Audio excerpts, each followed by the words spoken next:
अस्सलाम वालेकुम व्यूअर्स, कैसे हैं आप। आज हम बना रहे हैं मिक्स वेजिटेबल आलू मेथी गाजर, जो बनी है बहुत ही लजीज और झटपट तैयार होने वाली ये रेसिपी आप जरूर ट्राई करें। इंशाल्लाह ताला आपको बहुत पसंद आएगी। तो व्यूअर्स, अगर आपने अभी तक हमारे चैनल को सब्सक्राइब नहीं किया तो प्लीज चैनल को सब्सक्राइब करें ताकि हम मजीद रेसिपीज लाते रहें। शुरू करते हैं अल्लाह के बाबरकत नाम से। बिस्मिल्लाहिर्रहमानिर्रहीम। अल्लाहुम्मा सल्ली अला मुहम्मद व अला आलि मुहम्मद। करोड़ों रहमतें और बरकतें हों हज़रत मोहम्मद सल्लल्लाहु अलैहि वसल्लम पर और आपकी आल पर, और उनके सदके अल्लाह ताला हमारे दस्तरखानों में खैर कसीर बरकतें अता फरमाए। ये हमने लिए हैं आलू और गाजर, इस तरह कटिंग कर लिए हैं, और मेथी को इस तरह से काट कर थोड़ा सा नमक और हल्दी लगाकर 20 से 25 मिनट के लिए छोड़ देंगे। इससे मेथी की कड़वाहट बिल्कुल खत्म हो जाएगी। और 20 और 25 मिनट के बाद हम 2 से 3 मरतबा खुले पानी के साथ इसे वॉश कर लेंगे। अब कढ़ाई में 3 to 4 टेबल स्पून ऑयल डालें। जब ऑयल गर्म हो जाए तो सबसे पहले मेथी डालकर हाफ फ्राई करें।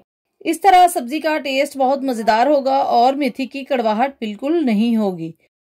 जब मेथी थोड़ी फ्राई हो जाए तो ये तमाम चीजें, 1 प्याज, 1 टमाटर, 1 टेबल स्पून अदरक, हाफ टेबल स्पून लहसुन पाउडर, 2 से 3 हरी मिर्च कढ़ाई में शामिल कर दें और तकरीबन 5 मिनट तक चम्मच चलाकर भुनाई करें। और फिर स्पाइसेस ऐड करेंगे। हाफ टेबल स्पून नमक, हाफ टेबल स्पून लाल मिर्च पाउडर, हाफ टी स्पून हल्दी पाउडर, हाफ टी स्पून धनिया पाउडर, हाफ टी स्पून जीरा पाउडर और 3 टेबल स्पून भरकर दही ऐड करके इस तरह तेज तेज चम्मच चलाएंगे। और 2 मिनट के बाद आलू और गाजर शामिल करके 3 से 4 मिनट तक भुनाई करेंगे। और अब 1 कप पानी शामिल करके कढ़ाई को कवर करके आंच बिल्कुल मीडियम स्लो कर देंगे ताकि सब्जी अच्छे तरीके से पक जाए। तकरीबन 5 मिनट के बाद चेक करते हैं, पानी खुश्क हो चुका है और सब्जी बिल्कुल रेडी है। हमने ऑयल बहुत कम यूज किया है। ये देखें, आलू पक चुके हैं और गाजर भी पक चुकी हैं और बहुत ही जबरदस्त खुशबू आ रही है। अब वेजिटेबल को डिश आउट करते हैं। बहुत ही मजेदार आलू गाजर और मेथी तैयार है।